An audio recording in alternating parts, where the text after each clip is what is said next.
Assalamualaikum warahmatullahi wabarakatuh. Bismillahirrahmanirrahim. Nahmaduka ya ghafur ya syakur wa sholli wa sallim barik ala sayyidina maulana Muhammadin wa ala alihi wa sahbihi asma'in nama ba'du. Teng ngarsa para alim alamah, para kasepuhan, para kiai ingkang sangat kula hormati, utamanipun Kiai Haji Ahmad Mustafa Bisri sedanten keluarga, wonten Gus Yahya, Gus Menteri sedanten, wonten Kiai sepuh, wonten iki wonten penantang kula fikih Kiai Marzuki. Mboten nantang. Nggih Malang mboten niku. Dados kapan-kapan struktural pengurus NU niku piyambake Suriah mawon ampun tanfidiyah. Nggih kula memang dari awal kepengin takzim teng Mbah Mus, kula mboten biasa pidato lambi kados Kiai Marzuki. Kula 20 menit. Ngeten nggih. Jadi fikih kita niku fikih Syafi'i. Imam Syafi'i itu ngaos kalian Imam Malik. Ngaos usul fikih kalian Muhammad bin Hasan Asy-Syaibani, muridipun Abu Hanifah. Niki penting kersane sanad terjaga. Teng mriki riyen wonten Kiai Bisri, murid saking Kiai Khalil Harun. Kiai Khalil Harun keluarga sarang, muridipun kakake namine Umar Harun. Riyen alim-alime Kiai Sarang sause angkatipun Mbah Ghazali, angkatanipun Mbah Ghazali Kiai Umar Harun, termasuk guru-gurunipun Mbah Dowi, gurunipun Mbah Muhaimin. Sedanten keluarga kula lasem nate ngaos Mbah Umar Harun, termasuk buyut kula kandung namanya Mbah Dimyati. Lalu ini alhamdulillah wau Kiai Marzuki mon panjang lebar rangno fikih. Dan alhamdulillah tuduhannya selalu gak sah. Nggih. Kula matur alih Gus Samtong, Kiai Marzuki senane gak ngesano sembelian, kula bagian sing ngesano. Karena kalau ndak ada khilaf itu kasihan umat. Kalau umat ini tidak ada khilaf itu jadi repot. Sebab itu teng pondok-pondok diajarkan kitab namine Mizan Kubro, wonten kitab Qalyubi Umairah. Itu logika yang dibangun itu kecuali mut'ah. Kalau mut'ah itu kita sepakat haram semua. Karena kalau kamu tidak mengharamkan malah kemecertok kepingin. Jadi haram mawon lah. Ngeten kalau logika yang di kitab Mahali. Ini kitab kesukaan keluarga sarang. Di Dualiyah pasti diajarkan kitab Mahali. Misalnya dabihah atau masalah salam, masalah sujud, itu mesti ada kaul awal, kaul sani, kaul salis. Dan itu ada pandangan yang nggak bisa dibantah. Misalnya sujud itu ya normalnya ya umur itu an asjuda ala sapati azumin. Saya diperintah Nabi ini sujud melibatkan 7 anggota, al jabhah wal yaden wal rukbaten wal kodamen. Sudah 7 kan. Tapi Imam Syafi'i itu sempat ngeper itu ya mulai ragu. Wayah tamilu kata beliau, ikhtimal juga yang syarat pokok itu jabhah. Karena Nabi pernah berdoa itu sajadalaka wajhi, bukan sajadalaka wajhi wa yadi wa rukbati wa kodami. Tapi saya sepakat sama Kiai Marzuki, nak sampean kemensah mujma'alah anut Kiai Marzuki. Nek sampean kepengen dadi Kiai sing apian anut kula. Terus kula baleni nek kepengin mesti sah niku anut Kiai Marzuki. Nek aku pengen dadi kiai apian anut kula. Kiai apian kuwi model dongane Allahumma illam akun ahlan an ablugha rahmataka fa rahmatuka ahlun an tablughun. Karena kalau fikih ini tidak dikhilafkan, apalagi kalau kita ngaji Sawi, tafsir Sawi, itu Jalalan dikarang oleh orang Syafi'i tapi disarai oleh orang apa? Al-Maliki. Itu sudut pandangnya luas sekali. Saya ulang lagi, sudut pandangnya luas sekali. Dan kita misalnya semua di sini termasuk Mbah Mus, sanatnya itu sama. Karena indukan di sini itu akhirnya kita ngambil Mbah Hasyim. Mbah Hasyim sejarah yang mudah ditulis niku ngaos kalian Kiai Mahfud Termas. Kiai Mahfud niku riyen ngaos kalian Sohibul I'anah Said Abi Bakar Sato. Wau Kiai Fakih Miftah niku keluarga saking Mbah Mas Kumambang niku riyen nggih radi rivale Kiai Hasyim. Terus Kiai Fakih niku penentang Mbah Hasyim dalam bab kentongan. Terus sing Mbah Hasyim nate berpikir harame kentongan, sing Mbah Fakih bilang kentongan itu apa? halal. Padahal itu rois am kalian wakil satu. Ya akhirnya nggak lucu. Cerita yang beredar sing terkenal riyen keluarga mriki nggih ngaos teng Mbah Dimyati Termas, adik ibu Kiai Mahfud. Niku cerita yang terkenal itu Kiai Hasyim mau rawuh ke Termas, semua kentongan disembunyikan termasuk beduk. Mbah Hasyim sempat GR, wah bagus anut madzhabku. Setelah jagongan sama Kiai Dimyati, adiknya Kiai Mahfud, santri yang lugu itu matur, "Mbah, kentong beduk sudah disimpan, aman." Ternyata kok bodon-bodonan tok untuk menghormati napa? Mbah Hasyim. Lalu karena logika yang dibangun itu orang seneng Mbah Fakih Mas Kumambang. Niku senajan to NU lah gitu tetap ngaku kentong. Kiai Fakih itu mboten trimo nak kentong itu disamakan dengan nakusun nasoro, kentongnya tiang Nasrani. Karena fungsinya niku tiang kebakaran nggih kentongan, tiang banjir nggih napa? Kentongan. Jadi tidak identik untuk manggil orang ke napa? Biak atau kekanisahnya orang Nasrani.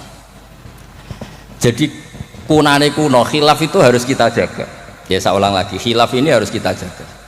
Ikhtilaful a'immah napa? Rahmah. Tapi tadi basisnya harus ngaji.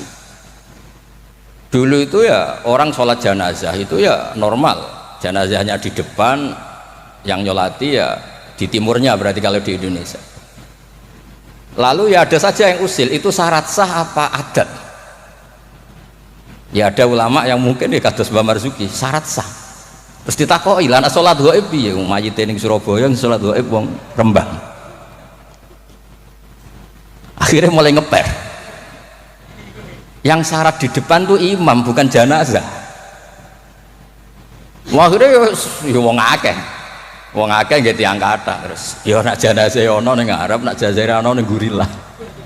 Lah itu kan logika fikihnya kacau. Kaconya itu ya itu syarat sah apa syarat adat? Artinya hakadha wajadna salafan wa khalafan.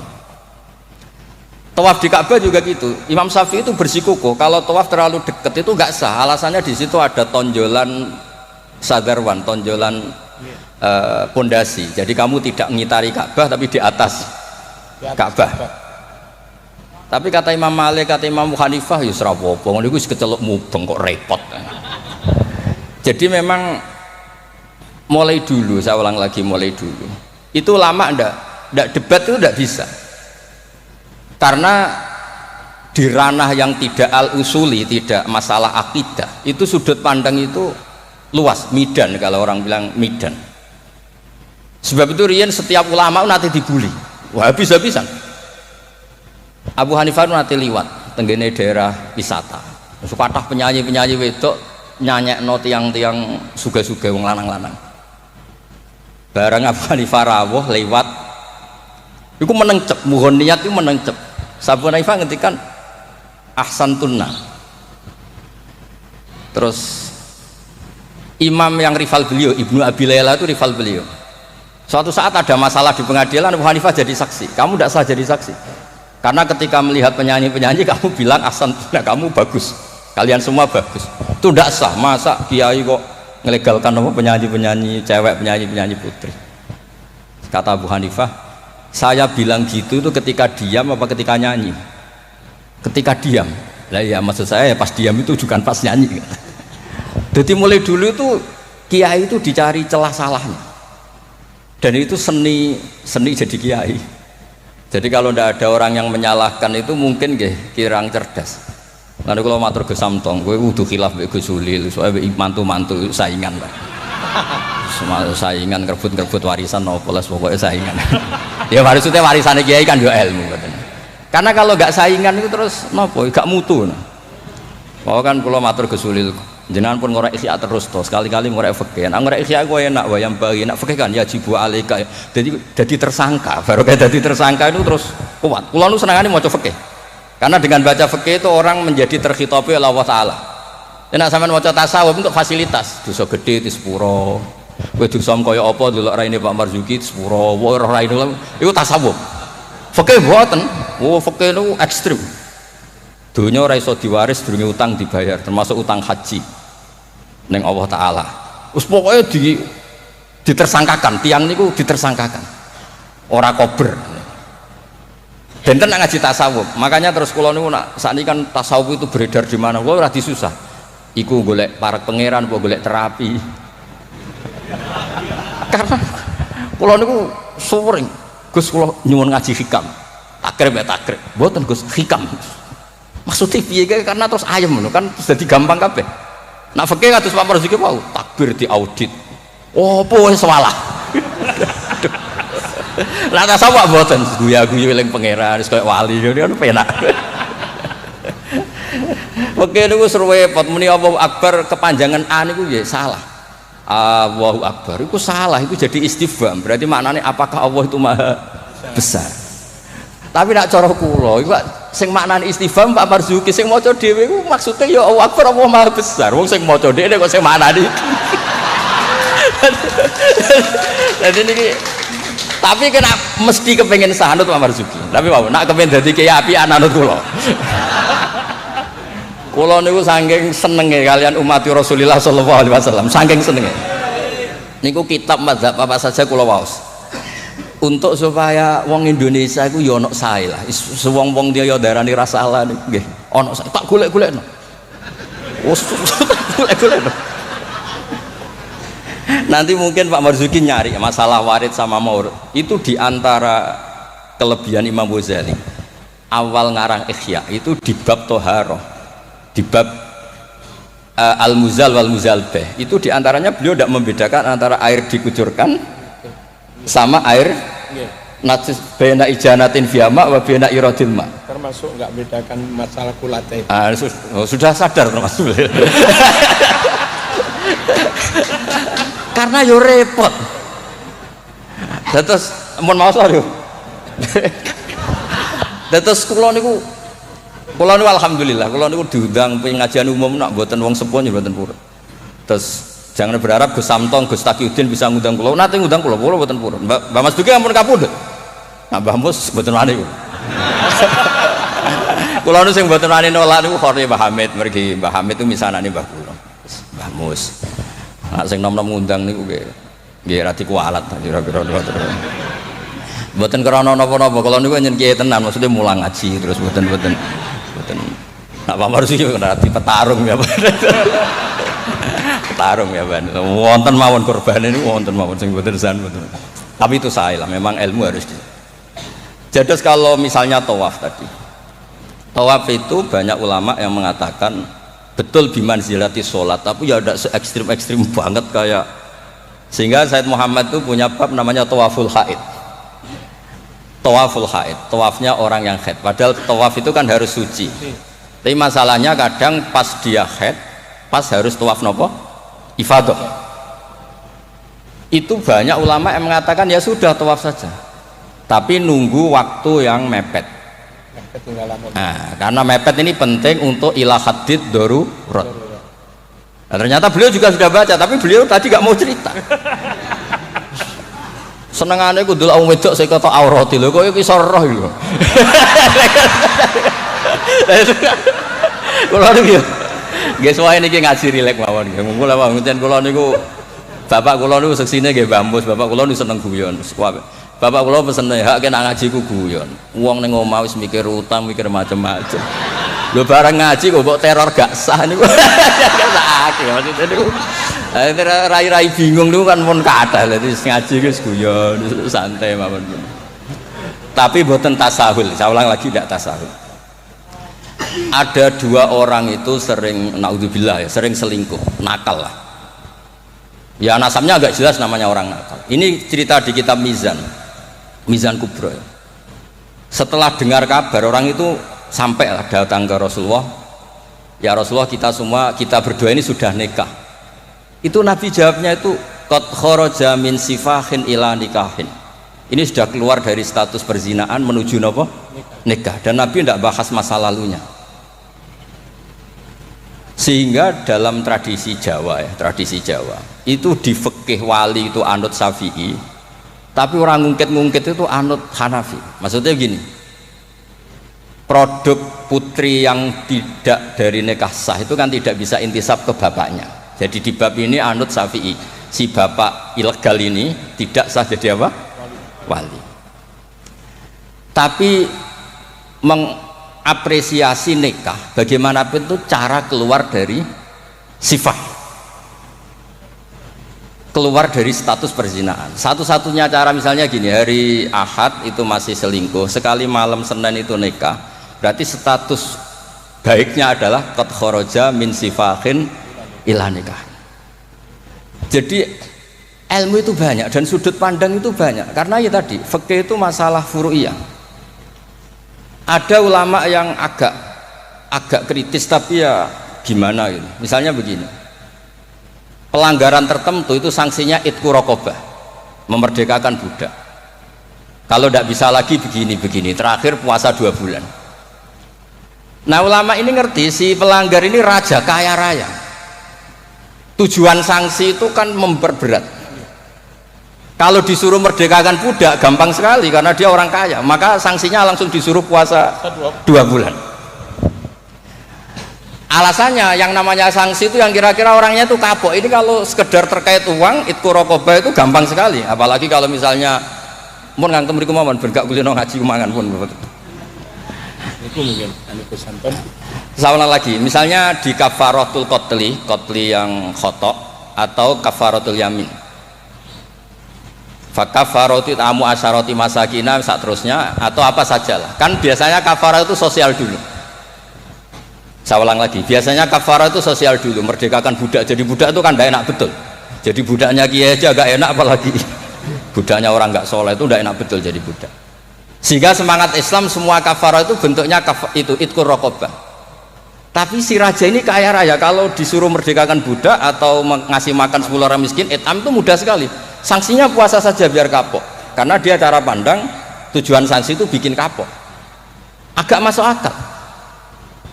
Tapi banyak ulama yang cara pandang ini ada jumlah muqtaridah sedikit. Saya dulu sering sowan Mbah Mus, yang paling saya kenang itu nasihat ini, nak jare badolah wong loro, nak rawali yo sering nyetel radio. Jadi pilih aja itu, kalau instingnya tidak insting wali ya pengalaman, apa? Karena fatwa fikih itu butuh tajribah, butuh pengalaman. Begini, merdekakan budak itu bagus, menguntungkan yang dimerdekakan. Nggak penting yang merdekakan ini mudah apa enggak. Semangat Islam itu menguntungkan orang lain, ini nggak penting. Saya ulang lagi ya, kalau ulama yang pertama tadi, ba'duhum itu, kalau disuruh merdekakan budak atau ngasih makan orang miskin, kan mudah sekali bagi orang kaya raya. Sanksi yang berat dia disuruh apa? Puasa. Masuk akal dari segi pelanggar ini. Dari segi pelanggar ini, tapi dari segi sosial menguntungkan mana? Merdekakan budak apa puasa? Budak. Merdekakan budak. Lah sekarang Islam tuh lebih berkeinginan merdekakan budak apa berkeinginan ngasih sanksi orang ini? Merdekakan budak. Falak tahamal aqobah wa ma adraka mal aqobah fakku raqobah. Akhirnya ini jadi ulama yang minimalis, dibully jauh sekarang. Makanya kata ulama yang wali, wis to ora usah dipikir urutane ning Quran ngono ya ngono, ora usah dipikir. Ini jenis wali. Yang jenis peneliti, semangat Islam itu merdekakan budak, bukan memperberat sanksinya pelanggar. Itu tidak penting. Nah ini sudut pandang. Jadi mau tidak mau. Makanya saya ini matur nuwun lah. Makanya tadi ketika Pak Marzuki naik, langsung maju. Kalau nu sering delok beliau, tapi penyen petarung. Angger fatwa ini ono korban. Tadi petarung. Ya bagus lah, memang fikih itu butuh munazik itu petarung. Supaya ilmu itu hidup, bukan petarung yang tadi pakai santet, pakai apa enggak. Memang ilmu lah. Ya dulu itu sama masih ingat debatnya Mbah Mun sama Basal itu kalau guyon gini, kiai gede nak diundang ning desa apike teko ta ora. Ana sing bilang ya sapike teko lah sakake wong desa. Tapi survei membuktikan apike ora iku kan jobe kiai cilik. Dimbat pisan mbek kiai gede. Itu kan harus ada sudut pandang itu. Terus ada apa? Lah iya, makanya kan Yorono pas orang ngaji kan iso. Sing rapat salam tempel lah kok angel temen nerangno. Lho kan kalau kula nu ngalami, kula jare wong akeh rak kiai gede, nek diundang teng desa mboten purun. Tapi teng kiai desa kula sering niliki. Oh seksine kathah pangeran lah, nek kurang akeh. Kurang top, kula ayu saya nak baru saja seksine pangeran. Kula sering niliki kiai desa kula tiliki. Termasuk nyun sewu kadang kula betani terjemah UI, kula sukani Ibris, kula sukani terus kula sukani kitab-kitab akidah Mbah Sakur akidah. Karena tadi, nah aku teko Muludan ning desa, kas musolae muk piro. Terus digo nyangoni kiai ketua Tanfid Jawa Timur. Wah, iku ngentekno kotak yakin. Iku ra merakyat iku. Lah nek alasane tawadhu istilii pas ora ono salam template. Istilii diaturi. Mboten iki mboten sok-sokan suci mboten iki cerita mawon. Artinya sudut pandang itu selalu ada. Kula cerita bolak-balik. Kula nate diundang manakiban mboten teko. Tujuan kula lho kiai cilik mangan daging arang-arang salam aku teko. Tenan kula mboten teko, ketemu kiai sing teko. Matur nuwun Gus gak teko. Aduh aku gak lakon katanya. Aduh aku gak lakon. Loh kalau saya datang jatah saya ketewu sempol mesti teng kula. Piyambake untuk suwiran-suwiran niku. Lah maksudnya niku ijtihad. Jadi ijtihad itu mau ndak mau. Mulane kula niku sirine kenapa kula diundang Gus Ipul ora teko wis Pak Marzuki wae niku aja Pak Marzuki. Dados kedah mikir lah. Karena memang ini ranah ijtihad. Saya ulang lagi ranah. Saya berkali-kali bilang ijtihad itu sudut pandangnya itu banyak. Ada orang saking senengnya Nabi itu sowan Nabi terus ingin melihat wajahnya Nabi, itu bagus namanya kangen ya sowan. Banyak juga sahabatnya nggak mau sowan alasannya ganggu. Lho kowe seneng Nabi duwe keluarga, gak ada istri, gak ada cucu, amen mbok sowani terus kapan ngurus keluargane. Banyak juga ada sahabat yang suka melihat wajahnya Nabi sehingga kalau sifli wajah Rasulullah secara fasih bisa nerangkan. Ada yang ditanya sifli wajah Rasulullah langsung nangis. Saya ini tidak pernah melihat wajahnya Nabi. Tapi Anda kan sahabat. Saking takzim saya tidak berani menatap muka Rasulullah SAW. Ada ulama yang sholat sof awal terus wali. Yang pol guri ya wali ketika ditanya, kok sok-sokan suci wani kok ngarep. Jadi nak sholat kok guri terus. Ya jadi wali. Banyak juga wali yang ditanya, kalau kamu di surga keinginan terbesar apa? Kata wali-wali kan an-nadhar ila wajhillahi ta'ala, melihat Allah Ta'ala. Kalau dia enggak, unazzihu dzalikal jamal an-nadhari misli. Meripatku tahu jadlok dangdut, meripatku tahu gambar sing ora jelas-jelas. Maka akan saya sucikan Allah dari mata yang sudah pernah macam-macam. Di mana wali sekepening swarga gak pengen delok pangeran. Unazzihu dzalikal jamal an-nadhari misli. Allah akan saya sucikan dari pandangan saya karena pandangan saya ini sudah sering maksiat. Karena kalau kita melihat Allah GR hanya mentang-mentang Rois Tanfid Jawa Timur misalnya. Terus ditakoki pangeran, kue meripat yang sama, tahu bogo maksiat tau ora? Nate Gusti.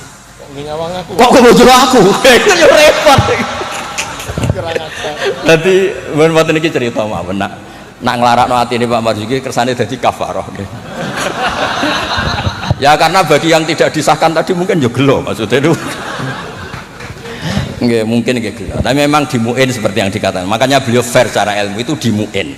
Tapi nanti kalau sudah ngaji Mahali, Qalyubi, Umairah, terus Mizan Kubro, khilaf-khilaf itu banyak. Kayak tadi Qat'ul Khulqum itu semangatnya itu Qat'u yang izhakur roh apa Qat'u yang potong. Nah itu kan ulama masih terus berdebat. Ya namanya ulama ya tadi cara pandang itu pasti banyak. Makanya kenapa itu ada khilaf. Bahkan semua muridnya imam itu akhirnya mengkhilafi gurunya. Fa'inna Ahmad niku muridnya Imam Syafi'i, tapi khalafa Syafi'iyan. Wa Syafi'i muridnya Malik, akhirnya khalafa Malikan. Kenapa menjadi khilaf? Karena sausé diangen-angen niku nggih. Misalnya Jumatan misal. Jumatan itu cara jenengan itu kan harus orang 40 syarat sah. Tapi pertanyaannya, kampung situ yang mau Jumatan baru 20 kok disuruh berapa? 40. 40. Wong sing gelem Jumatan mau 20 dikongkon pinten? 40. Jadi sudut pandang itu terus kenapa kok 40? Katanya kalau 40 itu mesti ada walinya. Lah sekarang orang 1000 pun nggak mesti ada walinya. Terus kedua, dikatakan 40 itu mesti jam'un kelompok. Lah 12, 20 juga sudah bisa disebut apa? Jam'un, sudah dikatakan kelompok. Mulane kula nate Jumatan teng pedalaman Purwodadi. Kula riyen sering ngebis teng Jogja lewat Pati Ngidul. Pas wae Jumatan niku tiangnya namung 6 napa 12. Santri kula niku tamat MGS Sarang. Ya baik ada kula mboten. Jenengan mboten ada gak. Niku maca Fatihah Pak Marzuki. Niku kaya wong ape kelahiran niku kula cerita bolak-balik. Bismillah kados perjuangan tenan. Aku ngomong ngene, aku sing menungso ora mentolo ora ngesahno apa meneh pangeran. Mergo macane Fatihah. Dinas perjuangan. Kaya wong ape kelahiran iki.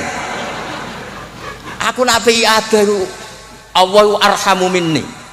Umpama aku juri we tak sahno mergo ora mentolo apa meneh pangeran. Mosok wis kangelane ngono, hasilnya mboten apa? Sah. Mboten iki cerita mawon mengke penantang fakihnya anak badhe ngendikan nggih monggo. Karena ini agak dolim saya, karena kan saya kedua.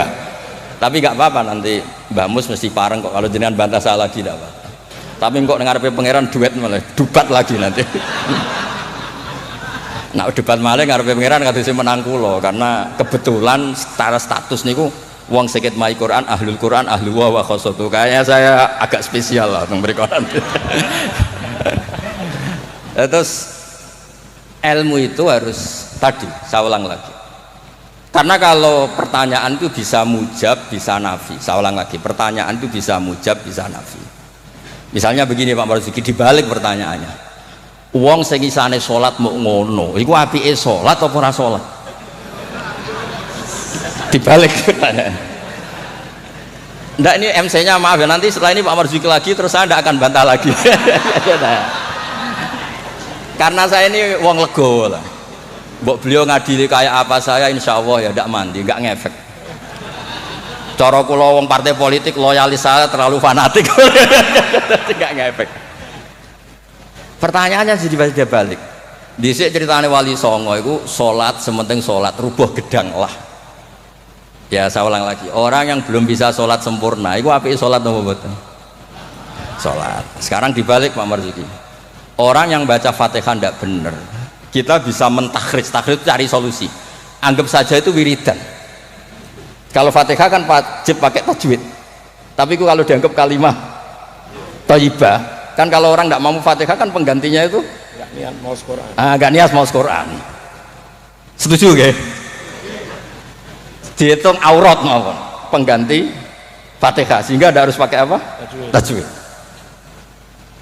Maksudnya boleh, wah kalau ini punya ngapian, mau tak golek-golek no. Tapi ampun mut'ah loh, kalau mut'ah memang kalau sepakat lah. Kalau yang ngoten-ngoten niku, pun aku kalau niku apian, mana bapak ngoten niku apian. Kalau niku sinau niku tenanan, kalau nak sinau nganti nangis. Lho kalau niku nyon sewu ini buatan sombong. Saya itu di rumah, nus takokno tonggo-tonggo kula. Niku nak mangan nggih sithik, pakaian nggih sederhana. Kalau niku isin sebenarnya ketemu pangeran gara-gara kecelok wong alim salami templek diciumi tangan terus sebenarnya tak takoki pangeran nangi kutok hasilnya. Kula nu gadah anak saking bapak nanti dawuh Mbah Hamid Pasuruan. Kan Mbah Hamid itu sepupunya mbah saya dari keluarga Lasem. Ketika beliau dihormati sedemikian rupa oleh banyak orang itu, lho cung aku soleh, gue solehku dhewe ngadepi pangeran kok untuk dunya iku hisabe rak repot. Makanya terus Mbah Hamid ngomong ketika dhuwit wong dikekekno ben hisabe ku ringan. Lah kula nggih ngoten sakniki ngalami wong hormat sedemikian hormat. Tadi kula niku bangun pondok iku ora niat pondok kula ben gedhe, ngirangi dosa. Mergo wong nyumbang iki rada kacau, nak 100 juta nggih pondok Gus jenengan 1 juta. Cara 100 juta sing kula pribadi mungkin nggih polah mun nyimpen tiyang kathah wau cara bawar. Wong nyumbang iki ya rada suudon mek kiai kan niki 100 juta Pak Marzuki pondok nggih jenengan 1 juta. Cara diwalik nggih wau ngabsen rodo sing makmum wau cara beli. Jadi wong nyumbang itu alhamdulillah kok ora dinakalan niku. Lah akhirnya untuk mengkafaro itu ya kudu dibangun wong pesene kan nggih napa? Pondok. Jadi mulane sirrul ulama, rahasiane ulama itu bangun pondok pancen ngilangi itu. So pancen kan nganggo pondok. Lah nek simpen kan suatu saat kamu tergoda. Gua ayo apa-apa ya kan gitu. Nah, terus menyangkut tadi yang madhep ngalor tadi Pak Marzuki. Kita yang orang NU kan sering dikritik mereka bahwa Rasulullah itu idan sorofa min sholati itu akbala ali nabi wajib. Memang akbala nabi wajib. Jadi kalau versi mereka benar-benar menghadap ke timur. Terus kiai kita kompromi, ya suara madhep wetan tapi madhep ngalor. Ya resikonya tadi pelengahan tadi. Itu saya tahqiq baca di Fathul Bari di sarahnya Bukhari. Filosofi Nabi menghadap ke andekan di Indonesia ke timur. Kalau konteks Indonesia ke timur itu untuk memaklumatkan kalau sholatnya sudah selesai. Jadi sebetulnya itu bisa diganti gerakan apa saja yang memaklumatkan kalau sholat itu sudah apa? Selesai. Takutnya Nabi ada orang yang iktamma bihi walam yadri annahu qad qada sholata. Takutnya itu ada orang makmum ngiranya Nabi fi sholatin ternyata sudah ada sholat. Berarti apa? makmum ini rabtu sholatihi biman laisa fi sholatin, berarti makmum ini menggantungkan sholatnya sama orang yang sudah tidak sholat. Misalnya begini, andai kan Nabi tetap posisi tahiyat akhirah madeg ini, Nabi tentu khusyuk anteng, terus Gus Samton datang ngiranya saya masih sholat makmum, usolli apa makmuman, padahal hakikat saya sudah tidak sholat. Berarti apa? Menggantungkan sholatnya diikatkan sama orang yang sudah tidak. Nah, karena Nabi takut seperti itu, beliau menunjukkan satu gerakan fisik yang menunjukkan kalau beliau sudah tidak sholat. Makanya sirinya kiai-kiai alim tuh kalau misalnya nggak merubah posisi karena sanad torekohnya gitu, bilang astagfirullahnya mesti kenceng, bersalam astagfirullah, karena itu memaklumatkan ini sudah ada sholat. Ya clear nih. Maksudnya itu pentingnya ngaji tenanan, mau kitab tenan. Kalau nak diundang tiang nak betul pernah sepuh tak anggap haram tenan, sesuatu haram tenan. Karena yang belum diundang pun kata lah sudah lah. Kalau yang sing sinau tenanan sudah bisa dihitung dengan jari. Dengan termasuk pulau lah, betul niat sombong termasuk pulau. Nah Gus Samto nggak percaya, saya kan betul apa? Mau kita cocokkan pulau, ngurah apa Gus? Bisa wajar. Nak tengen pulau kita kayak kitab deh. Betul nanti kalau tangkel tiga mantune bambu semari dasi gede, pokoknya kau takon ngaji. Kalau cucu-cucu basim banyak ngaji, saya betul nanti kalau tangkleti macam-macam. Jadi penting supaya kenapa tradisi toriko banyak orang-orang soleh yang tetap menghadap barat, tapi astagfirullahnya dikeraskan untuk maklumat kalau beliau sudah enggak sholat. Jadi enggak apa-apa sampai ndak akbal alin besi enggak apa-apa, karena sudah kadung dipakai kubu sebelah tadi itu. Biasanya orang kalau sudah dipakai ya sama seperti nasibnya kunut, jelas mazhab Hanafi itu tidak kunut, orang Syafi'i kunut, tahu-tahu sekarang jadi politik identitas. Ini nggak berani nggak kunut, bisa dicoplok dari tanfidiyah kalau bilang. Meskipun ngajinya kunut itu sunat, tapi ngalah-ngalahi wajib itu politik identitas. Bersiko betul. Makanya pernah Allah Ta'ala disifati aja gak terima pernah. Assalamualaikum warahmatullahi ta'ala wabarakatuh. Ada ta'ala, padahal ta'ala maknanya mau luhur. Mubalek berikutnya karena tidak ormasnya tidak sama. Assalamualaikum warahmatullahi tanpa ta'ala wabarakatuh. Wong kok hasute ngono, wong apa disifati ta'ala kok tidak terima. Assalamualaikum warahmatullahi tanpa ta'ala wabarakatuh. Jadi kalau nuruti kelompok itu nggih ngoten niki pun napa nggih petarung yang baik, pun napa pembanding yang baik nggih. Niki kula sudahi mungkin api-api badhe bantah nggih monggo dan saya tidak akan bantah lagi. Nggih pokoke kula suwun perilaku yang salah dibenerin sesuai dawuh Pak Marzuki, tapi nak kadung kowe ra iso tak golek-golekno dalil. Wes aku nak ketemu Nabi itu yang sah. Nabi nak ngendikan wong dosa ngene elek, tapi Nabi yo ngendikan syafaati li ahlil kabair min mati. Yo nyalahno tapi nek kadung salah yo disafaati. Ora kadung salah dibles. Assalamualaikum warahmatullahi wabarakatuh.